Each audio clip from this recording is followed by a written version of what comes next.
Today I fucked up by thinking my date called me handsome.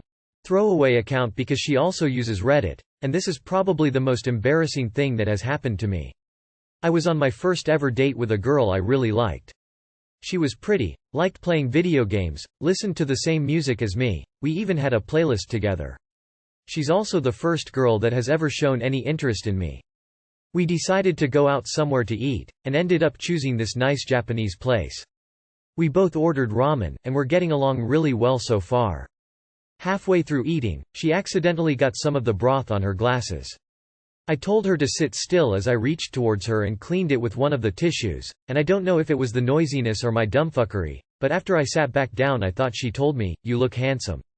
I smiled and said thank you, to which she looked back confused and asked if I was being sarcastic or genuine. I was even more confused by that, telling her of course I was being genuine. She chuckled and what followed was about a minute of awkward silence. She tried to break the silence and said, "Maybe it was the food?" I was incredibly confused at this point. How would the food make you think I'm handsome? I will never forget the words she said next. I said, "You smell." More silence followed and she burst out laughing as she saw the pure shock and embarrassment on my face. Later I tried to salvage it by info dumping about programming languages.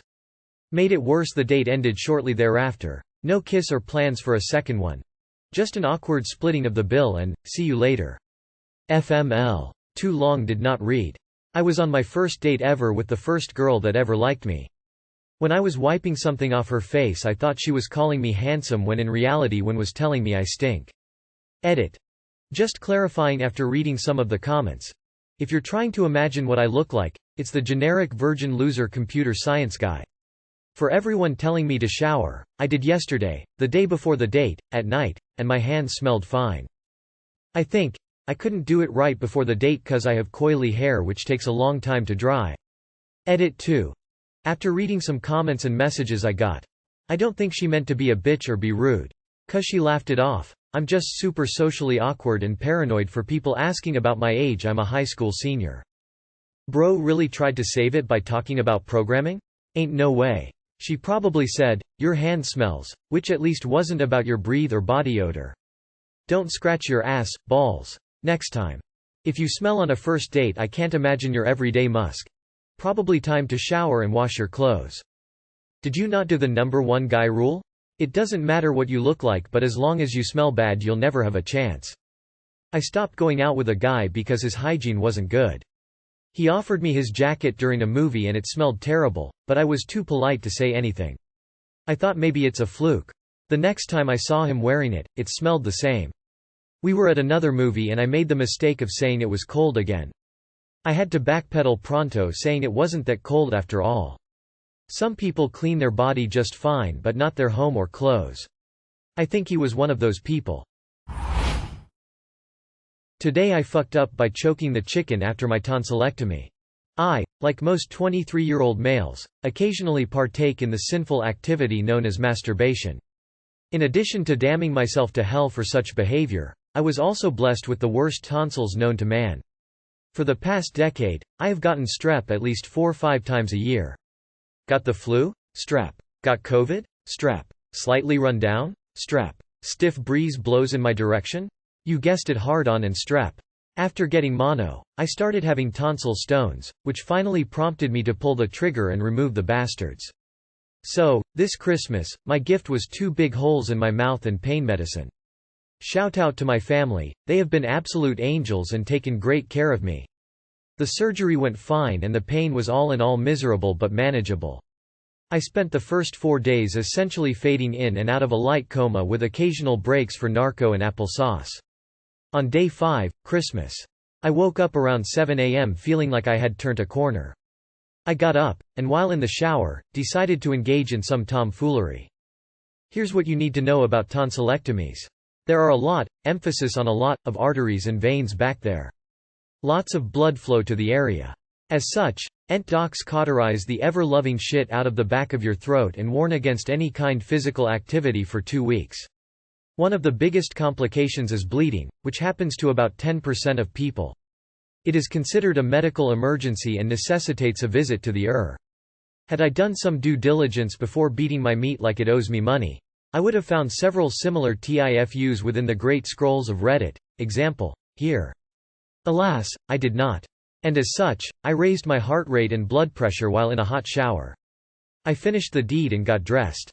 As soon as I pulled on clothes, I started bleeding. When my doc warned against bleeding, I assumed a little ooze. A much more accurate term would have been, burst pipe, or perhaps, geyser. I am actively hemorrhaging. Blood fills my mouth instantly. I spit it out and it immediately fills up again. Instantly, my heart rate spikes and I feel faint. Holy fuck, I'm going to die. I yell for my parents and, as my mom pulls on her shoes and grabs keys, I spit up more blood than I thought humanly possible. On the way to the I continued spitting up and gurgling ice water.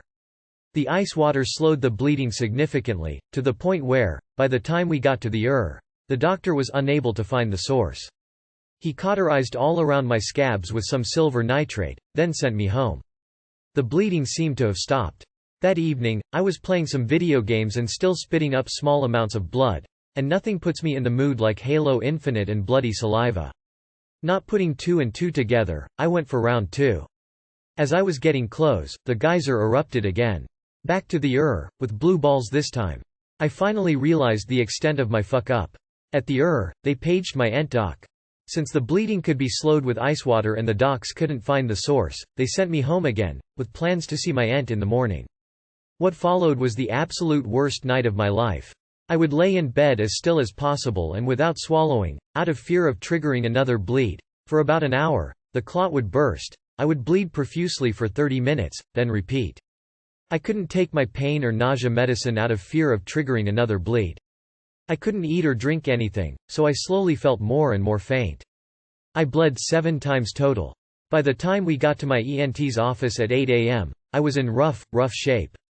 Pale as a ghost, sleep-deprived, blood-deprived, having diarrhea from swallowing too much blood, and completely mentally and emotionally shot. My aunt gave me a choice: we could either go under general anesthesia for another surgery, or he could do his best to cauterize it locally. I went with option number 2. A terrible choice considering my awful gag reflex. Sitting in my ENT's office, the bleeding was in a slow period, making it tough for my aunt to find the exact spot. Suddenly, I had a genius idea on how to trigger the bleeding. I excused myself to the bathroom, pulled up my trusty not safe for work Reddit account, and a few seconds later, had a nice bleed going. The procedure was miserable. I coughed and spat up a ton of blood. I had a burst artery in a really difficult spot to access. It took my aunt a full 20 minutes of gagging and cauterizing to close it up. Doc was a trooper. I coughed a ton of blood on the poor guy. Nonetheless, after the worst 20 minutes of my life, the bleeding was stopped and my doc checked me into the hospital to get a few bags of IV and to monitor for a bit. I was completely and utterly exhausted. Today, my spit is blood-free. I can eat, drink, sleep, and take medicine again. I appear to be in the clear, except for the fact that I'm stuck at home for 2 full weeks just in case I bleed again, meaning I'll miss the first day of class for my graduate program, and I am essentially doing no nut holiday season. All the same, the relief I'm feeling is immaculate. Lesson learned. Too long did not read. A few days after my tonsil removal surgery, I raised my blood pressure by masturbating, triggering a burst artery and turning myself into a bloody old faithful. Wow. I wondered why tonsillectomies aren't recommended for adults. Now I know. Cheers, op. And cheers to your swift recovery. Man almost nut himself out of existence. I must say, that was an excellent read. I would be lying if I said I didn't laugh the whole time. Glad to know you're better though. I hope you'll get well soon. The biggest design flaw in humans is that our brains convince us that having an orgasm is preferable to death or serious injury. I did this after an eye surgery once and lost use of the eye. Would not recommend. Today I fucked up by getting an ultrasound done. How is that, you may ask? I'm a freshman in high school that is currently 32 weeks pregnant and I wanted an abortion, but my family would not let me sign off, so I decided to go the adoption route, and I already have a perfect family picked for him.